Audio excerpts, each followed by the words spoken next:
आज हम आपको दो प्रकार के दही भल्ले बना करके दिखाने वाले हैं।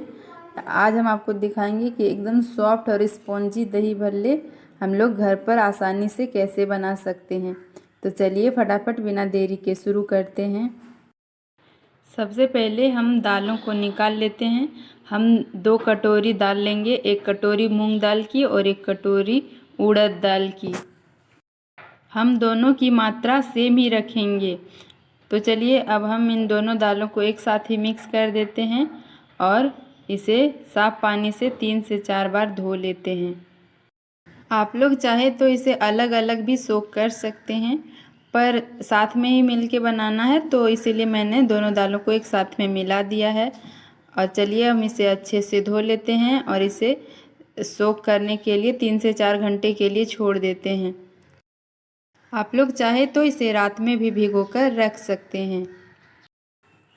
तो ये देखिए दाल एकदम अच्छे से सोख हो गई है और मैंने इसका सारा पानी निकाल लिया है। और अब हम इसे एक मिक्सर में डाल लेते हैं। हमें दाल में थोड़ा सा भी पानी को नहीं रहने देना है।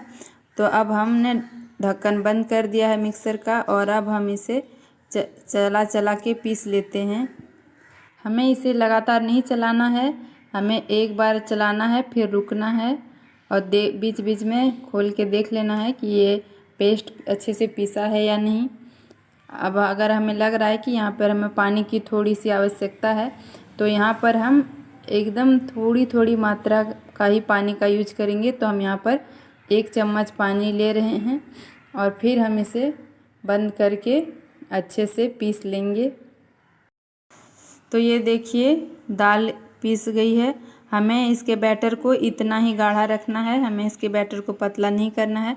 तो अब हम इसे एक बर्तन में निकाल लेते हैं और अब हम इसे फेंटने शुरू करते हैं। हमें इसे एक ही डायरेक्शन में कम से कम 10 मिनट तक लगातार फेंटते रहना है। अब हम इसे 10 मिनट तक फूलने देते हैं। जब तक बैटर फूल रहा है तब तक हम यहाँ पर दही को भी तैयार कर लेते हैं। तो हम यहाँ पर 1 किलो दही का यूज कर रहे हैं। तो हमने आधे दही को मिक्सर में डाल लिया है और इसे अच्छे से ब्लेंड कर लिया है और बाकी बचे आधे दही को हमने ऐसे ही रखा है। हम दोनों दही को एक साथ में मिला के अच्छे से फेंट लेंगे। अब हम दही को एक बड़े बर्तन में निकाल लेते हैं और हम दही में थोड़ा सा नमक डाल देते हैं, क्योंकि हमने बड़े में भी नमक नहीं डाला है। तो इसलिए हम दही में ही नमक डाल के रख देते हैं, ताकि जब बड़े को इसमें डालेंगे तो दही के साथ साथ नमक को भी सोख कर ले। तो फटाफट से हमने तेल गरम कर लिया है और यहाँ पे हमने गोल गोल आकार में बड़े को डाल दिया है तलने के लिए। आप लोग चाहे तो डिज़ाइन वाले बड़े भी बना सकते हैं, पर हमने यहाँ पे गोल गोल ही बड़े का यूज़ किया है, क्योंकि हमें ये बनाने में थोड़ी आसानी होती है। तो चलिए अब हम इसे थोड़ा सा ब्राउन होने तक फ्राई कर लेते हैं और अब हम इसे उठा के दही में डायरेक्ट ही डाल देते हैं। आधे बड़े को हम इस प्रकार से बनाने वाले हैं और अब हम बाकी बचे आधे बड़े को दूसरे प्रकार से बनाने वाले हैं। तो चलिए देखते हैं कि हम दूसरे प्रकार से कैसे बनाने वाले हैं। तो ये देखिए बड़े फ्राई हो चुके हैं। तो अब हम इसे दही में डालने के बजाय डायरेक्ट गुनगुने पानी में डाल देते हैं और इसे कुछ देर के लिए सोख होने देते हैं। जब तक वो थोड़ा देर फूल रहा है तब तक हम चटनियों की तैयारी कर लेते हैं। तो यहाँ पे मैंने लिया है ताज़ी हरी धनिया के पत्ते और इसे मैंने कट कर लिया है और अब हम इसे मिक्सी में डाल देते हैं और इसमें डाल देते हैं एक हरी मिर्च और उसमें थोड़ा सा सरसों का तेल और थोड़ा सा नमक। और अब हम इसे ऐसे ही पीस लेंगे। आप लोग चाहे तो इसमें पुदीने के पत्ते का भी यूज कर सकते हैं। हरी चटनी बनकर तैयार हो गई है। तो चलिए अब हम आपको खट्टी मीठी चटनी बना करके दिखाते हैं।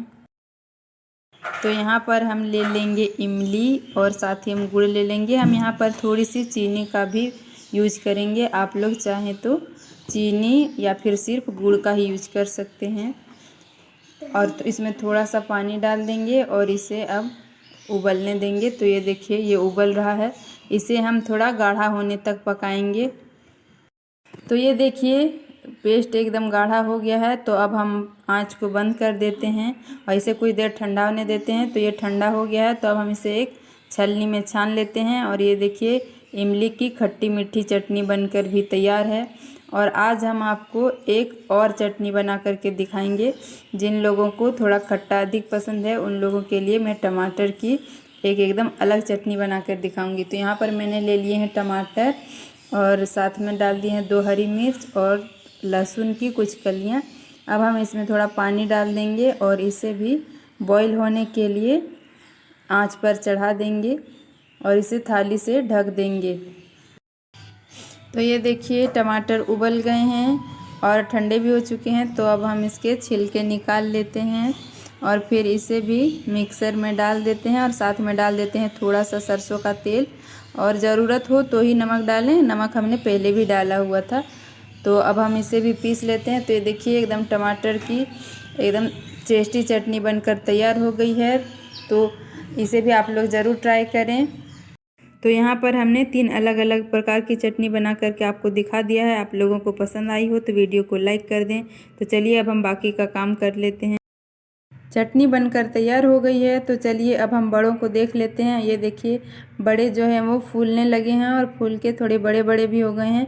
और ये देखिए जो हमने पानी में डाला था वो उसका भी आकार फूल के बड़ा हो गया है। तो चलिए अब हम इसे पानी से निकाल लेते हैं। फिर अपने हाथों से कुछ इस तरह से प्रेस करके हमें इसका सारा पानी निकाल लेना है। तो एक एक करके हम सारे बड़ों का पानी निकाल लेते हैं। और ये देखिए बड़े एकदम सॉफ्ट और स्पंजी हो चुके हैं। तो चलिए अब हम आपको बड़ों की सर्विंग करके दिखाते हैं। तो सबसे पहले हमने यहाँ पे जो पानी में डाला था उस बड़े को लिया है और इसके लिए हमने अलग से दही को निकाल के रख लिया था। तो अब हम इसमें फेंटी हुई दही को ऊपर से डालेंगे और साथ ही डाल देंगे हरी चटनी। और अब हम इसमें डाल देंगे वो जो खट्टी मीठी चटनी हमने बना के रखी है। साथ ही हम इसमें डाल देंगे भुने हुए जीरा का पाउडर, अमचूर पाउडर। अमचूर पाउडर से बहुत ही अधिक खट्टा मीठा टेस्ट आता है। और साथ ही डालेंगे लाल मिर्च पाउडर। ये लाल मिर्च पाउडर और जीरा पाउडर को हमने घर पर ही भून के उसका पाउडर तैयार किया है। हम इसमें काला नमक डालकर सर्व कर सकते हैं। और तो ये एक प्रकार का दही भल्ला बनकर तैयार है। तो चलिए अब हम दूसरे प्रकार का दही भल्ला दिखाते हैं। तो यहाँ पर अब हम तेल को गरम कर लेंगे। तेल गरम हो गया है तो अब हम इसमें डाल देते हैं हींग और साथ ही हम इसमें डाल देंगे 1 सूखी मिर्च और जीरा। तेल गरम हो गया था इसीलिए हमने आंच को पहले ही बंद कर दिया था, नहीं तो ये जल जाएगी और टेस्ट को ख़राब कर देगी। तो चलिए अब हम जो दही भल्ले हमने दही वाला बना के रखा है उसमें छौंका लगा देते हैं। तो ये दूसरे प्रकार का दही भल्ला भी बनकर तैयार है। तो चलिए अब हम इसको भी सर्व करके दिखा देते हैं। तो हम इसे पहले अच्छे से इस तरह मिक्स कर लेते हैं। उसके बाद हम इसे भी एक प्लेट में निकाल लेंगे। तो ये देखिए दही बड़े एकदम कितने बड़े बड़े हो गए हैं। तो इसे हम एक प्लेट में निकाल लेते हैं। और अब हम इसके ऊपर भी डाल देते हैं हरी धनिया और साथ ही हम डाल देंगे खट्टी मीठी चटनी, भुने हुए जीरा का पाउडर, अमचूर पाउडर और साथ ही हम डाल देंगे लाल मिर्च पाउडर। तो ये देखिए ये देखने में कितना टेस्टी और स्पाइसी लग रहा है। तो चलिए अब हम इसकी कटिंग करके दिखाते हैं। ये देखिए ये कितने अच्छे से इसकी कटिंग हो गई है और देखिए ये कितना एकदम सॉफ्ट बना है। देखिए यहाँ पे भी हमने इसकी भी कटिंग करके दिखाई है और ये देखिए ये अंदर से भी एकदम कितना अच्छा से सॉफ्ट बना है। तो यहाँ पर हमने आपको 2 अलग अलग प्रकार के दही भल्ले बना करके दिखाए हैं और ये दोनों ही खाने में बहुत अधिक टेस्टी हैं। तो चलिए अब हम आपको टमाटर की चटनी वाली दही भल्ले को भी सर्व करके दिखाते हैं। तो यहाँ पे हमने दही भल्ले को एक प्लेट में निकाल लिया है और सारी चटनियों को हम ऐसे ही डाल देंगे और इसके साथ ही हम डाल देंगे वो जो टमाटर की चटनी हमने बना के रखी है। क्योंकि जिन लोगों को थोड़ा अधिक ही खट्टा और चटपटा पसंद है ये उन लोगों के लिए है। और बाकी के सारे मसाले हम वैसे ही डाल देंगे जैसे हमने पहले दही भल्लों में डाले। तो ये एक और प्रकार का दही भल्ला बनकर तैयार है। तो इसे भी आप लोग अपने घर में ज़रूर ट्राई करें। आई होप आप लोगों को ये दही भल्ले अच्छे लगे हों। आप लोग भी इसे अपने घर में ज़रूर ट्राई करें और ये टमाटर का चटनी का यूज आप लोग मोमोज़ में भी कर सकते हैं। तो एक बार आप लोग अपने घर में इसे ज़रूर ट्राई करें। मिलते हैं आपको अपने नेक्स्ट वीडियो में। बाय बाय दोस्तों।